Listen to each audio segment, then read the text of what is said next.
사사기 6장입니다. 혹시 사사기 6장 읽어보셨습니까? 주일학교 어린아이들도 너무나 잘 알고 있는 기드온과 300용사에 대한 이야기가 오늘은 아니고 이제 다음 주에 나옵니다. 자, 사사기 6장을 읽으면서 도대체 기드온이라고 하는 사람은 어떤 사람인가? 기드온을 통해서 하나님께서 우리에게 말씀하고자 하시는 것이 무엇인가? 그런 여러 가지 질문들이 마음속에 떠오릅니다. 기드온은 믿음의 용사입니까? 맞아요. 하나님의 말씀에 순종함으로 300명의 용사와 함께 13만 5천 명이라고 하는 대군을 무찔렀어요. 주님의 말씀을 따라 순종하지 않았더라면 그 전쟁에서 이길 수 없었을 거예요. 그러나 오늘 6장에 보면 기드온은 믿음의 용사라고 할 만큼 그렇게 믿음 있는 사람처럼 보이지 않아요. 오히려 소심하고 연약한 사람이 믿음이 있는 것 같기도 하지만 믿음이 없어 보이기도 합니다. 기드온은 우리가 따라야 할 모범적인 신앙의 인물이라고 생각되어집니까? 물론 그에게 바람직한 모습도 있지만 그렇지 않은 모습들도 많이 보여요. 기드온은 하나님의 말씀에 100% 온전히 순종하는 사람이라고 볼 수가 없지요. 의심 많고 소심한 사람이에요. 여호와께서 함께 하시겠다라고 말씀하시지만 여러 가지 징표를 원합니다. 하나님께서 믿음의 행동을 요구하셔요. 집안에 있는 바알 제단을 제거하라 말씀하시지요. 순종합니다. 그리고 300명의 용사로 13만 5천 명을 이겨요. 그러나 또 8장에 가면 이스라엘을 우상숭배의 올무에 걸리게 합니다. 8장 27절에 보면 기드온이 그 금옷으로 에봇 하나를 만들어 자기의 성읍 오브라에 두었더니 온 이스라엘이 그것을 음란하게 위함으로 그것이 기드온과 그의 집에 올무가 되니라. 기드온을 보면 그렇게 신앙의 모범이 될 만한 사람이라고 생각되어지지는 않아요. 히브리서 11장에 보면 사사 중에 이 11장에 실린 인물이 있어요. 누구지요? 기드온과 바락과 삼손입니다. 왜 믿음장에 실렸을까요? 그들이 정말 믿음이 있는 사람이었기 때문일까요? 물론 100% 완전히 순종하는 사람은 없지요. 그러나 그 윗세대 아브라함, 이삭, 야곱 그리고 모세 그 수많은 믿음의 선진들에 비해 이들은 턱없이 부족합니다. 어떻게 보면 이 사사 시대를 대변하는 그런 인물일 수 있어요. 분명히 기드온보다 이사갈이 훨씬 더 사사로는 모범적인 사람이에요. 바락은 지난번에 살펴봤던 것처럼 드보라를 통하여 하나님께서 말씀하여 주시지만 홀로 전쟁터에 나가지 못하고 드보라와 함께 전쟁터에 나가겠다라고 합니다. 드보라가 안 나가면 자신도 전쟁에 참여하지 않겠다라고 말해요. 그리고 삼손은 나중에 살펴보겠지만 정말 최악의 사사입니다. 그런데 기드온과 바락과 삼손을 히브리서 11장에 넣는 것은 믿음을 대표하는 사람이 아니기 때문이 아니라 사사시대를 대표하는 인물이기 때문에 그래요. 불완전한 사람이지만 절반의 순종이지만 하나님께서 그들을 사용하신다라고 하는 것입니다.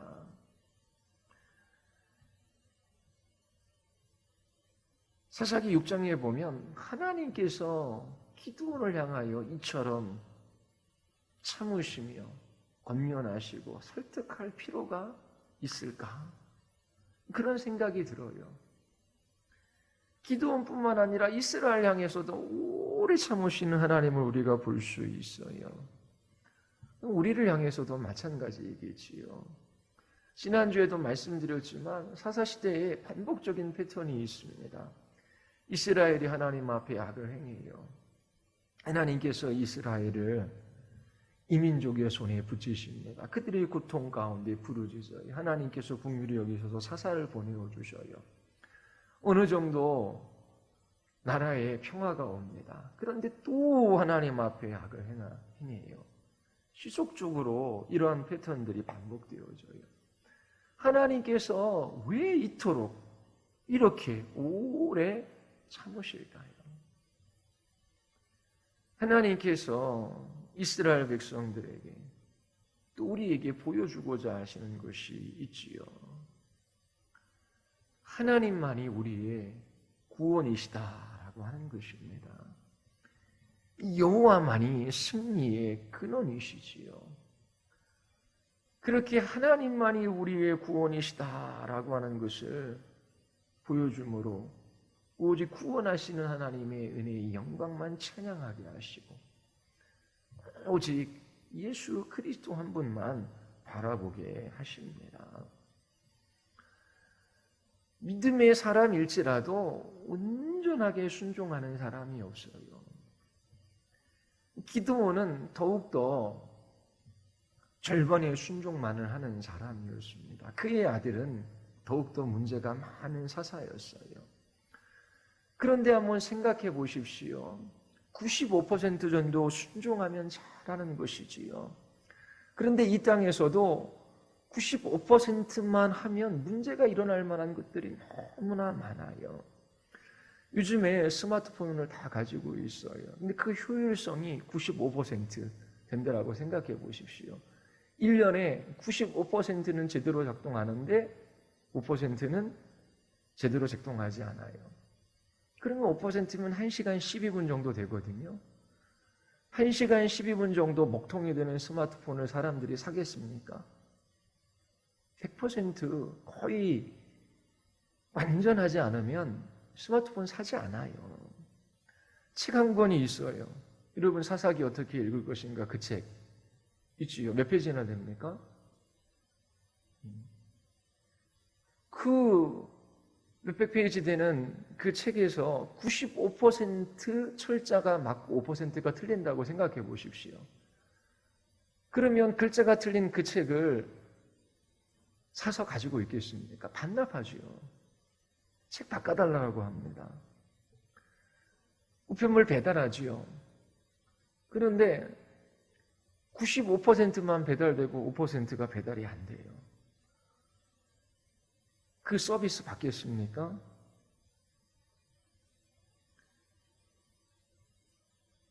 뿐만 아니라 산부인과에서 의사와 간호사가 아이를 받아요. 근데 아이를 받을 때에 95%는 잘 받는데 5%는 떨어뜨려요. 그런 병원 가겠습니까? 그러니까 이 땅에서도 100% 효율성을 자랑하고 그리고 100% 온전해야지 사람들이 돈 주고 사고 그리고 자기 소유로 삼아요. 그런데 기드온을 포함하여 이스라엘 백성, 우리는 100% 순종하는 사람, 95%만 순종해도 잘하는 것인데 근데 5%만 모자라도 이 세상에서는 용납이 안 돼요. 자, 하나님께는 어떨까요? 99% 순종해도 1% 죄가 있으면 용납되지 않아요. 그런데 95%가 뭡니까? 절반의 순종도 못하지요. 기드온을 볼 때에도 전환점이 되는 인물입니다. 기드온 전에 사사들은 그래도 괜찮은 면이 조금 더 많은 것 같아요. 뭐 한 8, 90% 그렇게 순종하지요. 그러나 기드온을 넘어서면 그 이외의 사사들은 정말 문제들이 많아요. 기드온은 읽어보면 야, 이렇게까지 해야 하는가? 누가요? 하나님께서. 이렇게까지 오래 참으셔야 하는가? 그런 생각을 하게 됩니다. 자, 사사기 6장 1절을 한번 보십시오. 이스라엘이 하나님 앞에 또 악을 행해요. 우리 같이 한번 읽어볼까요? 다 같이 시작.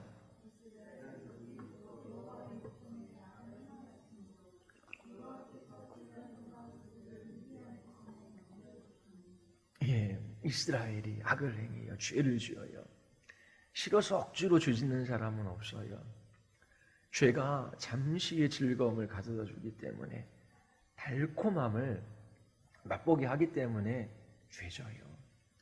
순종하는 것보다 불순종하는 것이 지금 나에게 편하기 때문에 불순종하는 것입니다. 억지로 강제로 불순종하는 사람은 없어요.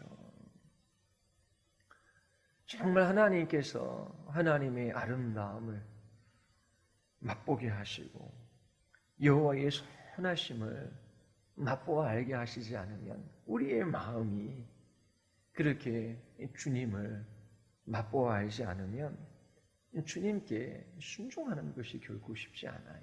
그래서 신앙이라고 하는 것은 머리로만 알아서는 절대로 되지가 않습니다. 하나님께서 맛보아 알게 해 주시는 것이 있어야 돼요.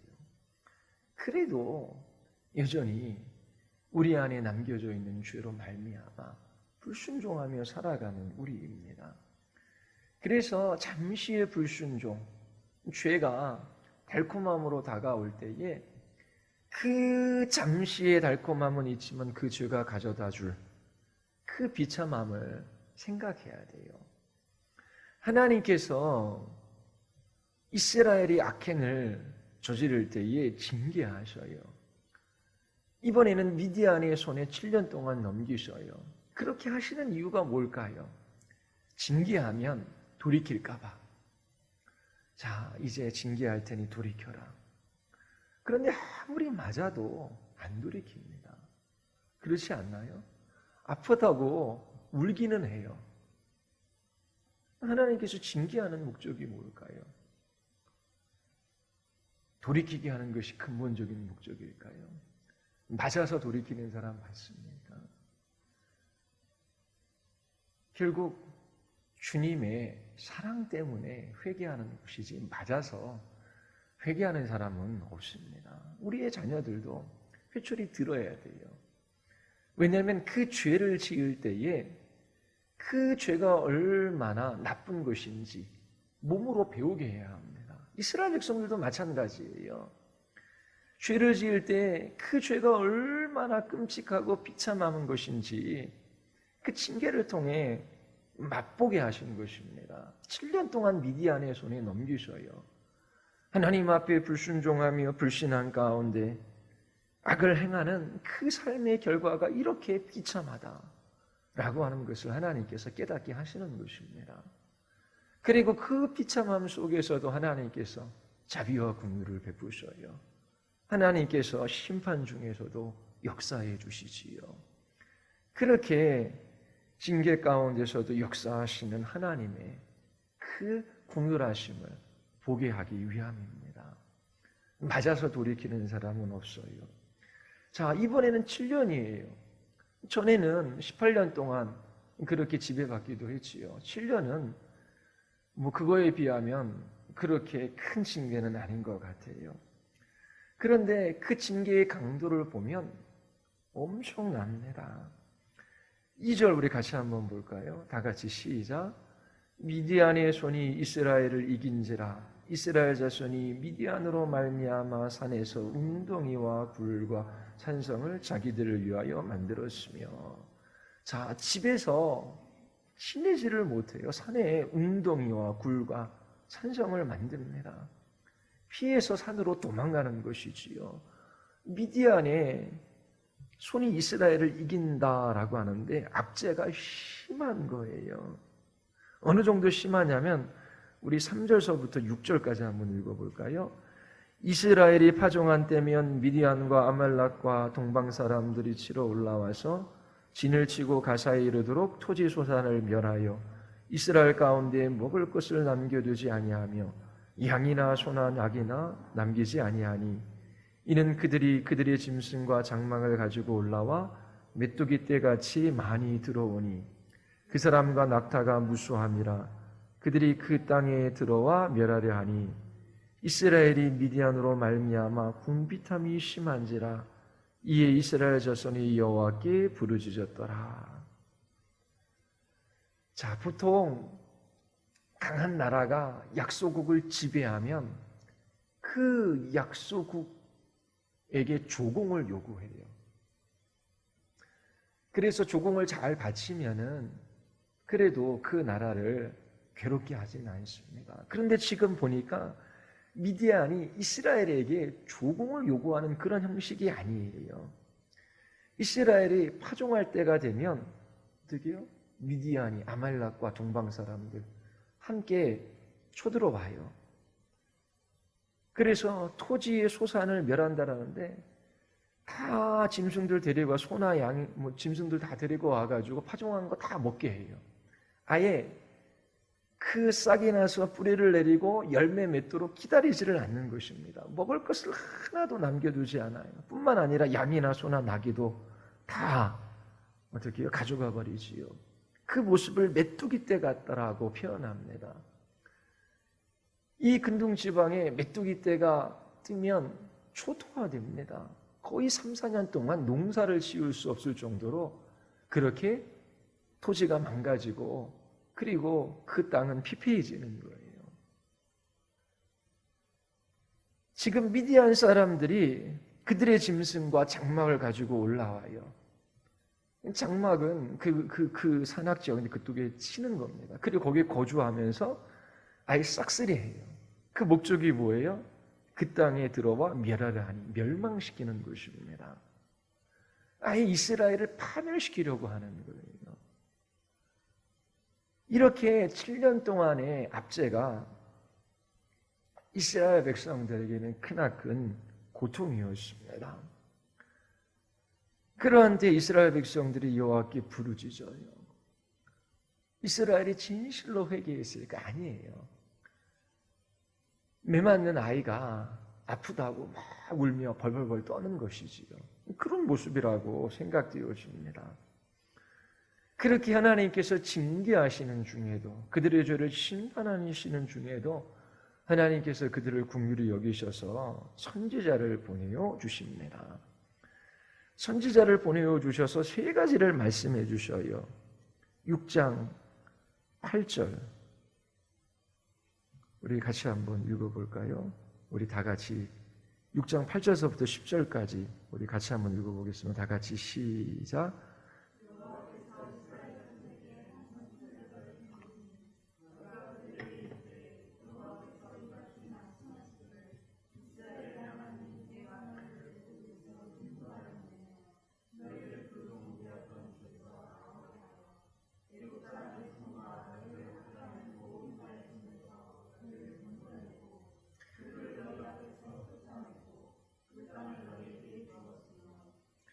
또 너희에게 이르기를 나는 너희 하나님 여호와이니 너희가 거주하는 아모리 사람의 땅의 신들을 두려워하지 말라 하였으나 너희가 내 목소리를 듣지 아니하였느니라 하셨느니라.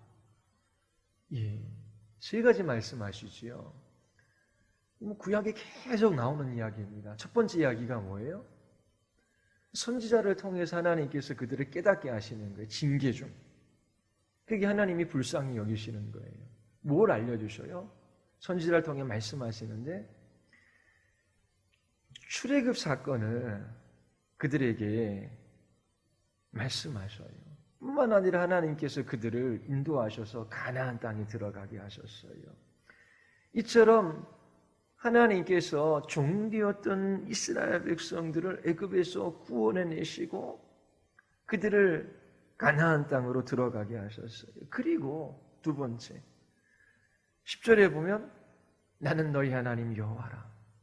하나님께서 그들이 하나님 되어주시겠다라고 약속해 주셨어요. 그리고 세 번째, 하나님께서 뭘 말씀하셔요? 아모리 사람의 땅의 신들을 두려워하지 말라. 너희가 내 목소리를 듣지 아니하였느니라. 바꾸어 말하면 오직 너희의 구원의 하나님, 여호와 하나님 한 분에게만 순종하라고 하는 것입니다.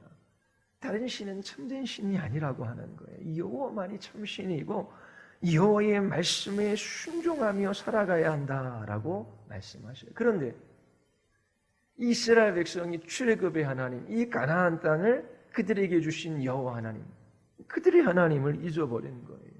그리고 하나님의 말씀을 듣기를 싫어했지요. 하나님께서 징계 좀 깨닫게 하십니다. 그들이 이토록 미디안의 압제 가운데 고통하는 이유가 무엇입니까? 여호와의 목소리를 듣지 아니한 거예요. 하나님의 말씀에 순종하지 않은 것입니다. 이것이 죄이고 이 죄로 말미암은 고통이 얼마나 심한가 알라라고 하는 것입니다. 하나님은 창조주시고 우리는 피조물이에요. 신앙의 전제입니다. 우리는 자율적인 인간이 아니에요. 인간이 스스로 법을 내고 그 법을 따라 자유롭게 살아가는 인간이 아니에요. 하나님께서 인간에게 자유를 주셨는데 어떻게 해요? 하나님의 법 테두리 안에서 하나님께서 창조주로서 피조물이 마땅히 어떻게 살아가야 할지 정하셨어요. 그런데 인간이 하나님의 뜻과 상관없이 멋대로 살아갑니다. 하나님의 말씀을 떠나 좋음과 나쁨, 선과 악, 참과 거짓을 스스로 판단하는 것이지요. 이것이 인간의 근본적인 문제임을 구약에서 계속해서 말씀하시는 거예요. 이 죄라고 하는 것은 생명의 근원이신 하나님을 떠나는 거예요. 바꾸어 말하면 하나님의 말씀에 귀를 기울이지 않는 거예요. 하나님께서 선지자를 보내어 주셔서 그들에게 깨닫게 하셔요. 하나님은 구원의 하나님이시고 그리고 너희 하나님이신데 어찌하여 너희가 하나님의 음성에 귀를 기울이지 않느냐. 너희들이 이토록 고통하며 살아가는 것은 나의 말씀에 귀를 기울이지 않았기 때문이다. 하나님께서 이스라엘 백성들에게 알게 하고자 하시는 거예요. 오늘날도 마찬가지입니다. 믿음으로 살아가는 것이 어렵다라고 해요. 어떻게 말씀을 따라 순종하며 살아가느냐고 얘기해요. 이 세상은 그렇게 살아갈 수 없다라고 말해요. 맞아요. 세상에서 말씀을 따라 살아가는 것이 얼마나 힘들고 어려운 일입니까? 우리는 100% 순종할 수 없어요. 그러나 하나님의 말씀에 귀를 기울이지 않고 그 말씀을 떠나 살아가는 삶의 복이 있을까요? 생명의 근원이신 하나님을 떠나 참으로 만족하고 행복하고 복된 삶을 살아갈 수 있을까요? 그런 삶 못 살아갑니다. 그래서 끝까지 울며 이 길들을 걸어가는 거예요. 하나님께서 말씀하여 주시지 아니하시면 살아갈 수 없습니다. 하나님 이렇게 불순종하며 살아가는 연약한 인생에 불과합니다. 하나님 도와주시옵소서. 하나님 이처럼 불순종하는 저를 향하여 오래 참으시고 그 아들 예수 그리스도 그분을 통하여 은혜 베풀어 주시고 사랑을 주셨지요. 하나님 이 은혜와 사랑의 통로되기를 원하나이다. 하나님 순종하며 살아갈 수 있는 은혜와 힘을 공급해 주시옵소서.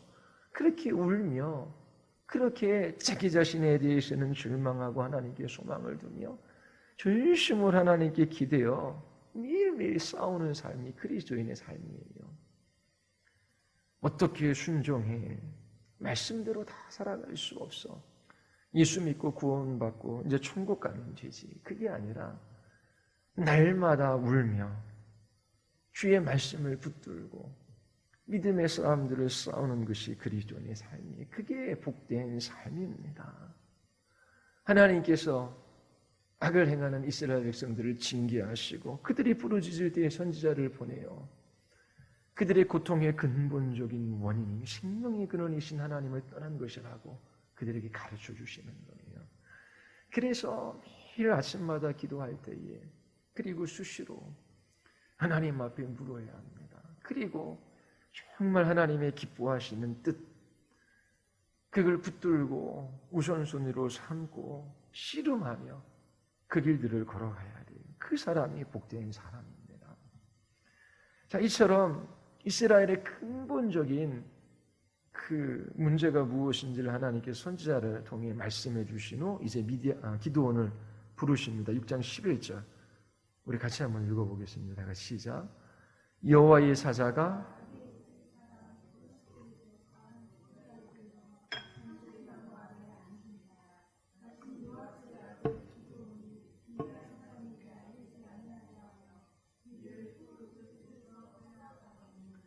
자, 하나님께서 선지자를 보내신 후 한 사람의 사사를 세우려고 하셔요. 근데 첫 장면이 그렇게 인상적이지 않아요. 미를 포도주 틀에서 타작하는 이 모습은 기드온의 성격을 우리에게 보여줍니다. 소심하고 연약한 사람이에요. 타작한다라는데 그 타작한다라고 하는 의미가 막대기를 가지고 터는 겁니다. 몰래 숨어서. 왜냐하면 미디안 사람에게 들키고 싶지 않았기 때문이지요. 그런데 여호와의 사자가 찾아와서 기드온에게 12절에서 이렇게 말해요. 큰 용사여 여호와께서 너와 함께 계시도다. 자, 기드온이 큰 용사입니까? 이스라엘 민족을 위해 한 일이 뭐가 있어요? 숨어서 포도주 틀 안에서 위를 추수한 것밖에 없습니다. 큰 용사라고 불릴 만한 사람이 아니에요. 그 자신에게 어떠한 능력이나 힘이 있거나 리더십이 있는 것이 아니지요. 그런데 여호와의 사자가 큰 용사라고 불러요. 기드온이 큰 용사일 수 있는 이유가 어디에 있습니까? 여호와께서 그와 함께 하시기 때문이에요. 하나님이 우리와 함께 하시면, 하나님이 우리를 위하시면 문제될 것이 없어요. 그래서 하나님을 추구하라, 하나님을 알라, 하나님을 갈망하라 라고 성경은 계속해서 이야기하는 거예요. 하나님이 우리의 인생의 가장 소중한 선물이기에, 예수 그리스도가 우리에게 가장 큰 보화이기에, 예수 그리스도를 소유한 사람, 하나님이 함께한 사람들은 용사입니다. 이 세상에 권력을 소유하고 물질을 소유하고 또 건강한 사람이 용사가 아니라 하나님께서 함께 하시는 사람이 용사임을 성경이 우리에게 가르쳐줘요. 이처럼 여호와께서 기드온과 함께 하시고 그를 용사로 세워주시지요. 그런데 기드온의 반응은 어떻습니까? 13절 우리 같이 한번 읽어보겠습니다. 다 같이 시작. 오 나의 주여, 여호와께서 우리와 함께 계시면 또 우리 조상들이 일찍이 우리에게 이르기를 여호와께서 우리를 애굽에서 올라오게 하신 것이 아니냐 한 그 모든 이적이 어디에 있나이까. 이제 여호와께서 우리를 버리사 미디안의 손에 우리를 넘겨주셨나이다. 자, 여호와의 사자가 기드온을 사사로 부릅니다. 하나님이 함께하는 큰 용사라고 일컬어요. 그런데 기드온은 이 여호와의 사자의 말에 항변합니다. 뭐라고 말합니까? 첫 번째, 하나님이 함께 하신다고. 그럼 그 증거가 어디 있습니까? 지금 이스라엘뿐만 아니라 자기 자신이 고통받고 있다라고 하는 거예요. 그 고통받는 원인이 어디에 있는지는 볼 수 있는 눈이 없어요. 하나님 저 사랑하신다고요. 하나님 저와 함께 하신다고요.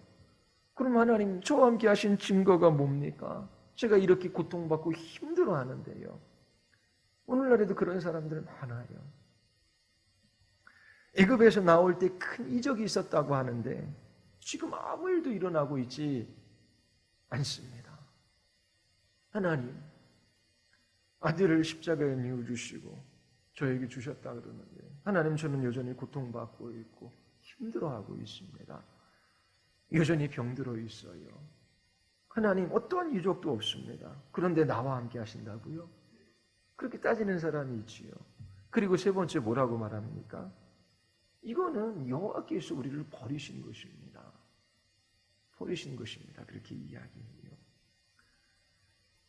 자, 선지자를 통하여 하나님께서 이스라엘 백성들에게 깨달아 알게 하셨어요. 그들이 미디안의 압제를 받는 근본적인 원인이 어디에 있어요? 하나님이 그들과 함께 하시지 않기 때문이 아니라 그들이 불순종했기 때문에, 여호와의 말씀에 귀를 기울이지 않고 하나님을 떠나갔기 때문에 그래요. 그러면 회개하고 돌이키는 게 마땅하지요. 하나님, 우리가 하나님께 범죄함으로 하나님, 우리가 이러한 큰 고통 가운데 있습니다. 하나님, 우리의 죄를 용서해 주시옵소서. 그런 게 없어요. 하나님이 함께 하시는 증거가 없어요. 이적도 없어요. 하나님, 우리를 버리신 것입니다. 그렇게 말합니다. 그런데 하나님께서 어떻게 하셔요? 이렇게 불평하고 원망하는 기드온에게 14절에서 말씀하시죠. 우리 같이 한번 읽어볼까요? 여호와께서 그를 향하여 이르시되 너는 가서 이 너의 힘으로 이스라엘을 미디안의 손에서 구원하라. 내가 너를 보낸 것이 아니냐 하시니라. 회개하지도 않고 항변하는 이 기드온에게 너의 힘으로 이스라엘을 미디안의 손에서 구하라. 기드온에게 힘이 있다라는 말이 아니죠. 기드온의 힘이 뭡니까? 여호와께서 함께 하시는 거예요. 내가 너를 보낸다. 여호와께서 그와 함께 하시고 그를 보내시는 것이 그에게 힘인 것이지요. 자, 15절에서 기드온이 또 이러한 여호와의 말씀이 어떻게 반응합니까? 우리 같이 한번 읽어볼까요? 그러나 기드온이 그에게 대답하되 오 주여, 내가 무엇으로 이스라엘을 구원하리이까?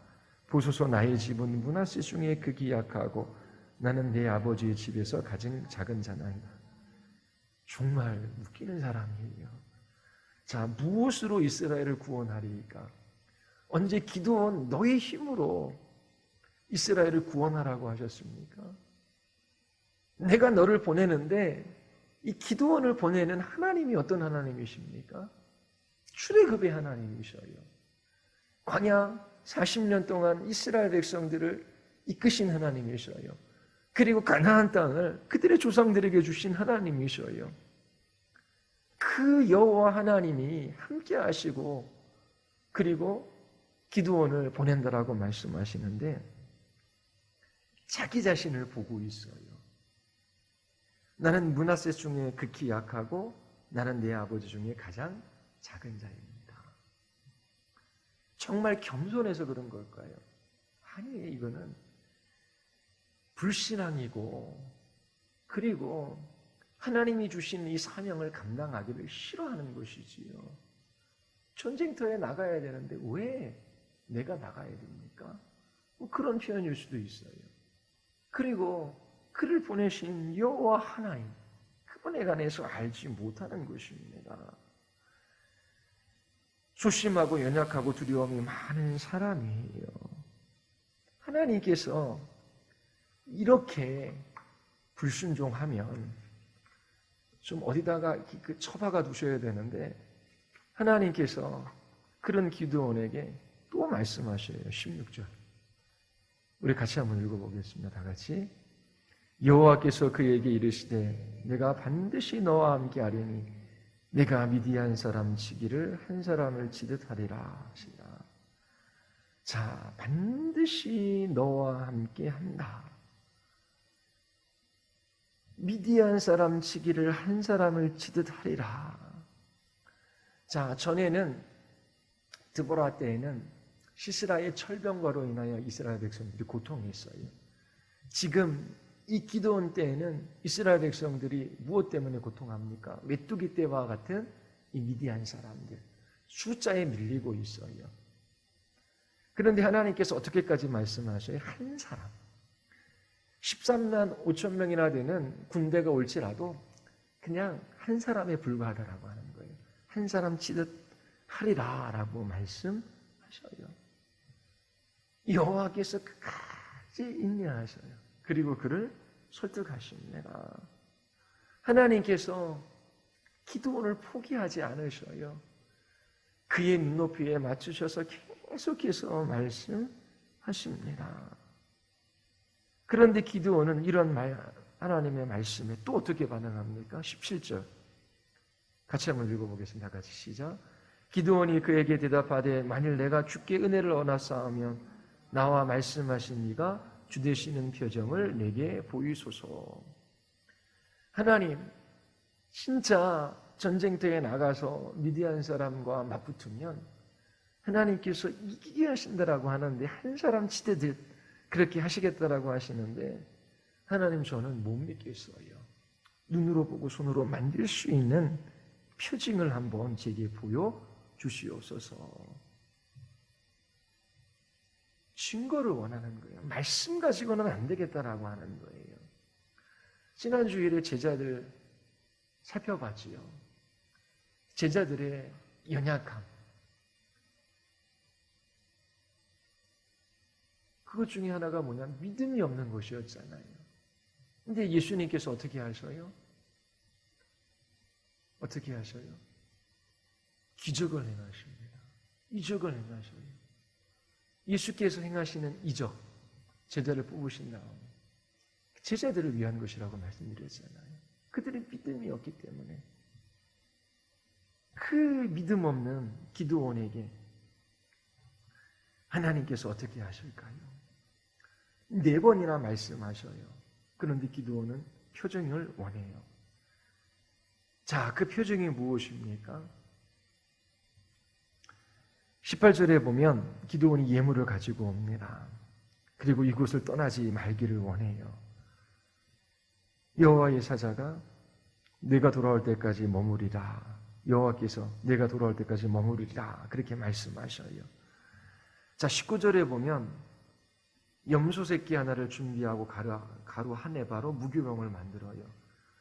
자, 20절에 보면 하나님의 사자가 고기와 무교병을 가져다가 이 바위에 놓고 뭘 부으라? 국을 부으라 라고 합니다. 그리고 21절에 보면 여호와의 사자가 지팡이 끝을 내밀어 고기와 무교병이 되니 불이 바위에서 나와 고기와 무교병을 사릅니다. 자, 젖은 무교병과 고기예요. 불타서 없어질 수가 없잖아요. 그런데 하나님께서 그것을 다 살라버리십니다. 자, 그러면 이제 확신 가운데 나가야 되잖아요. 그런데 22절 뭐라고 이야기합니까? 갑자기 큰 슬픔에 빠져요. 주 여호와여 내가 여호와의 사자를 대면하여 보았나이다. 갑자기 여호와의 사자를 대면하면 죽는다라고 하는 그런 가르침이 생각이 났던 모양이에요. 큰 절망에 빠져서 슬픔 가운데 죽게 되었다라고 이야기합니다. 그때에 23절에서 여호와께서 말씀하시지 안심하라 두려워하라 두려워하지 말라 죽지 아니하리라. 그러면서 이 기드온을 격려해 주셔요. 그리고 이제 하나 믿음의 행동을 요구하십니다. 그게 뭐예요? 집에 있는 우상을 제거하라 라고 하는 것입니다. 자, 25절서부터 27절 우리 거기 한번 읽어볼까요? 그날 밤에 여호와께서 기드온에게 이르시되 내 아버지에게 있는 숫소 곧 7년 된 둘째 숫소를 끌어오고 내 아버지에게 있는 바알의 제단을 헐며 그 곁에 아셀의 상을 찍고 또 이 산성 꼭대기에 네 하나님 여호와를 위하여 규례대로 한 제단을 쌓고 그 둘째 숫소를 잡아 내가 찍은 아세라 나무로 번제를 드릴지니라 하시니라. 이에 기드온이 총 10사람을 데리고 여호와께서 그에게 말씀하신 대로 행하되 그의 아버지의 가문과 그 성읍 사람들을 두려워함으로 이 일을 감히 낮에 행하지 못하고 밤에 행하니라. 자, 이처럼 여호와께서 표징도 보여주셨어요. 그리고 그 여호와 앞에 벌벌 떨며 슬퍼하며 죽게 되었다라고 하는 이 기드온에게 격려의 말씀을 해주셔요. 그리고 바알 제단을 헐고 아세라상을 찍어버리라 말씀하시지요. 여전히 그 마음 안에 두려움은 가시지 않았어요. 그래서 밤에 성읍 사람들을 두려워하게 함으로 밤에 가서 그렇게 바알 제단을 허뭅니다. 그리고 하나님께서 명하신 대로 제단을 쌓고 그 둘째 수소를 잡아 번제를 드려요. 사사기 어떻게 읽을 것인가? 거기에 둘째 수소라고 하는데 7년 된 둘째 수소죠. 7년은 이스라엘이 미디안에 7년 동안 압제당한 것을 나타내는 것이지요. 처음 압제당할 그 첫년에 태어난 그 수소를 제물로 드리는 것입니다. 그리고 둘째 수소는 둘째라는 말에는 우수한 그런 의미가 들어있어요. 그래서 우수한 수소. 그런데 또 어떤 책을 읽어보니까 원래 이 히브리 단어의 원 의미는 둘째래요. 우수한 그런 것들은 두세 번째 의미래요. 왜 둘째 수소를 잡으라 그랬을까? 이렇게 해석하기도 하더라고요. 여전히 기드온에게 여호와 하나님은 첫 번째가 아니었다. 그거를 기드온에게 말씀하시는 것이다. 이제 그렇게 해석하기도 하더라고요. 어찌됐든 제단을 쌓고 하나님께 번제를 드리라고 해요. 기드온이 그 일을 합니다. 그 일 때문에 사람들이 기드온을 죽이려고 해요. 자, 6장 30절에 보면 성읍 사람들이 요아스에게 이르되 네 아들을 끌어내라. 그는 당연히 죽을지니 이는 바알의 제단을 파괴하고 그의 곁에 아세라를 찍었습니다. 자, 위기에 처해 있는 기드온을 위하여 아버지가 호소합니다. 31절. 자, 이것만 읽어보고 마치겠습니다. 같이 한번 읽어보겠습니다. 요아스가 자기를 둘러선 모든 자에게 이르되 너희가 바알을 위하여 다투느냐? 너희가 구원하겠느냐? 그를 위하여 다투는 자는 아침까지 죽임을 당하리라. 바알이 과연 신의 진대 그의 제단을 파괴하였은즉 그가 자기 자신을 위해 다툴 것이니라. 요아스가 신앙이 있어서 이렇게 말하는 것은 아닌 것 같아요. 아들을 사랑하기 때문에 아들의 생명을 지키려고 하는 것이지요. 그를 위하여 다투는 자, 바알을 위하여 다투는 자는 아침까지 죽임을 당하리라. 네 아들을 헤아리면 죽게 될 것이라고 말하는 것 같아요. 그리고 바알이 진짜 신이면 그가 자기 자신을 위하여 다툴 것이다. 너희들이 네 아들을 죽이려고 하지 마라. 그렇게 설득하고 만류하는 장면이지요. 자, 나중에 보면 이렇게 기드온을 죽이려고 했던 이 마을 사람들이 나중에 기드온과 함께 전쟁에 참여합니다. 기드온 한 사람의 순종을 통하여 하나님께서 하나하나 역사에 가시는 것을 우리가 볼 수 있어요. 자, 전쟁터에 나가기 전에 기드온이 또 하나님 앞에 표징을 그어요. 자, 양의 털을 내밀지요. 너무나 잘 알고 있는 사건입니다. 하나님께서 기드온이 요구하시는 대로 다 들어주셔요.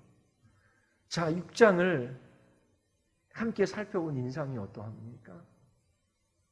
하나님께서 이렇게 참으셔도 되는가? 하나님께서 이렇게 인내하셔도 되는가? 그리고 기드온이 하나님께 쓰일 만한 사람인가? 그런 생각이 계속해서 듭니다. 기드온뿐만 아니라 그 모든 사람들이 100% 온전히 순종하지 않으면 소망이 없어요. 99.99%를 순종했다라고 하더라도 단 0.0001% 불순종하는 것으로 인하여 하나님 앞에 심판을 받을 수밖에 없는 것이 인생입니다. 소도에서 스마트폰 95% 효율성을 자랑해도 5%만 작동이 안 돼도 사람들은 안 사요. 반품시킵니다. 95% 순종하는 인생들을 하나님께서 받아주실까요? 하나님도 안 받아주셔요. 그런데 하나님께서 그 인생을 쓰셔요. 그 이유가 무엇입니까? 결국 예수 그리스도 그분 때문이지요. 지난주에도 말씀드린 것처럼 이스라엘은 소망이 없어요. 기드온도 마찬가지입니다. 우리도 마찬가지이지요. 하나님을 떠나 불순종하며 살아가는 그 삶이 얼마나 비참한지를 신기를 통해서 깨달아 알게 하셔요. 그리고 하나님께서 그렇게 고통 가운데 부르짖는 이스라엘 백성도 우리들을 하나님께서 외면하지 않으셔요. 구원하셔요. 기도원을 통해서 구원하십니다. 드보라와 바락을 통해서 하나님께서 이스라엘을 구원하셔요. 그런데 드보라나 바락이나 기드온이 힘이 있어서가 아니잖아요. 이토록 하나님을 향하여 불신하는 기드온을 참으시고 또 설득하시고 그의 요구하시는 것을 다 들어주셔서 전쟁터에 나가게 하셔요. 결국 13만 5천 명이라고 하는 이 미디안의 대군을 이긴 것은 기드온의 힘도 아니고 300명이 힘 있는 용사이기 때문이 아니에요. 하나님이 함께 하시기 때문에 그들이 용사였고 그들이 이 전쟁에서 이길 수 있었던 것이지요. 우리 고린도전서 1장 23절부터 31절 우리 이거 읽고 마치겠습니다. 고린도전서 1장 23절부터 31절까지입니다. 우리 같이 함께 읽겠습니다. 고린도전서 1장 23절부터 31절까지입니다. 우리는 십자가에 못 박힌 그리스도를 전하니 유대인에게는 꺼리 느끼는 것이요 이방인에게는 미련한 것이로되 오직 부르심을 받은 자들에게는 유대인이나 헬라인이나 그리스도는 하나님의 능력이요 하나님의 지혜니라.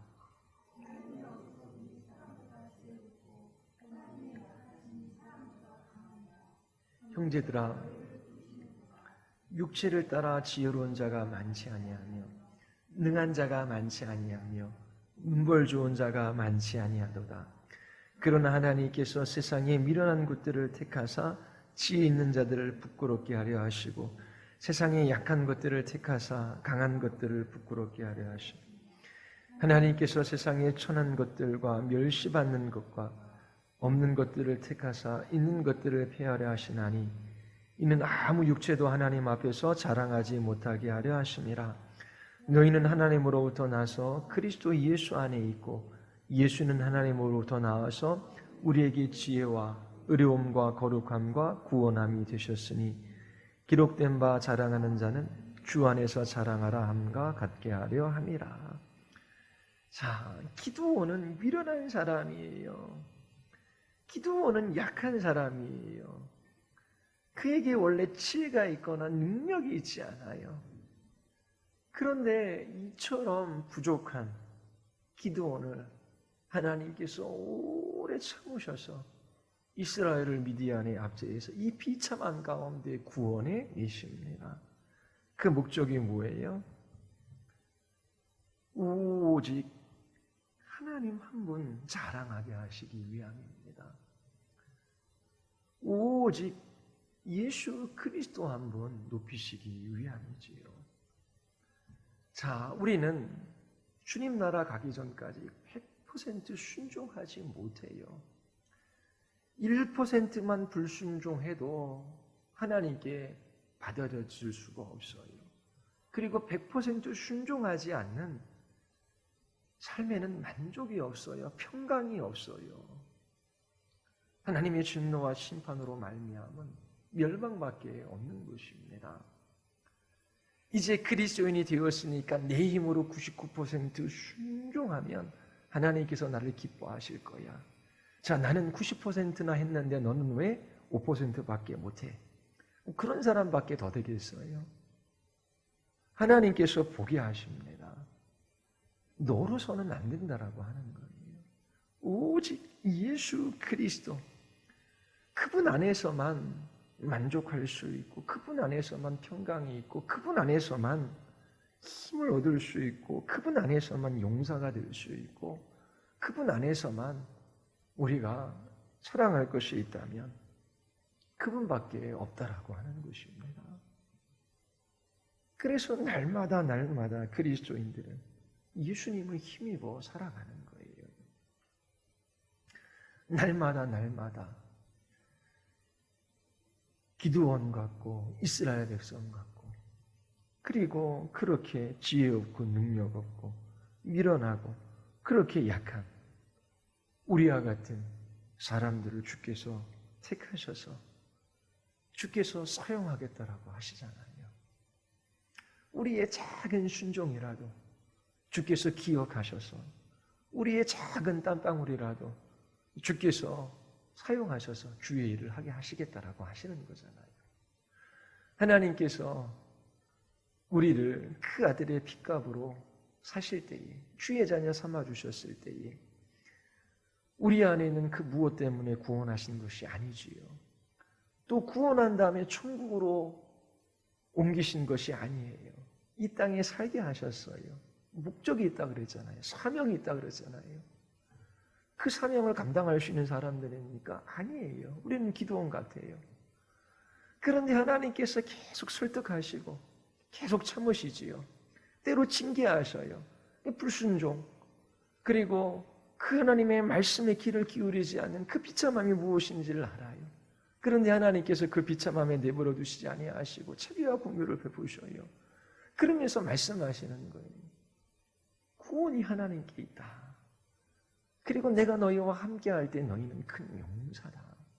너희 안에 능력과 지혜가 있는 것이 아니다. 내 말을 따라 순종함으로 한 걸음 내딛어라. 그리고 기드온과 같은 절반의 순종이지만 하나님께서 그 작은 땀방울을 사용하셔서 이스라엘을 미디안의 손에서 구원하시잖아요. 우리에게 100% 순종은 없어요. 죽을 때까지 우리는 우리 자신에게 만족할 수도 없고 죄로 인하여 또 우리의 연약함 때문에 계속 아파할 거예요. 또 그렇게 불순종하며 살아갈 때 하나님의 징계가 있을 거예요. 그런데 우리로 하여금 더 하나님의 구원하신 그 하나님의 은혜, 그 하나님의 자비하신 궁휼하심에 기대게 하시지요. 그리고 더 예수 그리스도만 자랑하게 하십니다. 하나님 앞에 매일매일 작은 것이라도 주님이 기뻐하시는 것이라면 그렇게 마음 먹고 순종하십시오. 목회자의 눈에 보기에도 뭘 잘하는 게 아니라 그 마음 속에 하나님 정말 나는 아무것도 아닙니다. 그리고 정말 주님만 의지합니다. 주님 도와주시옵소서. 그게 주님 앞에 눈물을 흘리며 주님 의지하는 그 모습이 아름다워요. 그런데 그런 것들을 잃어버렸을 때에 아무것도 남는 것이 없는 것입니다. 하나님께서 기드온을 통하여 우리의 모습을 보게 하시고 이처럼 미련하고 약한 것들을 택하사 주께서 주의 일들을 이루어 가시는 것을 보게 하십니다. 날마다 십자가만을 자랑하고 예수 그리스도 그분을 붙들며 이 믿음의 길들을 걸어가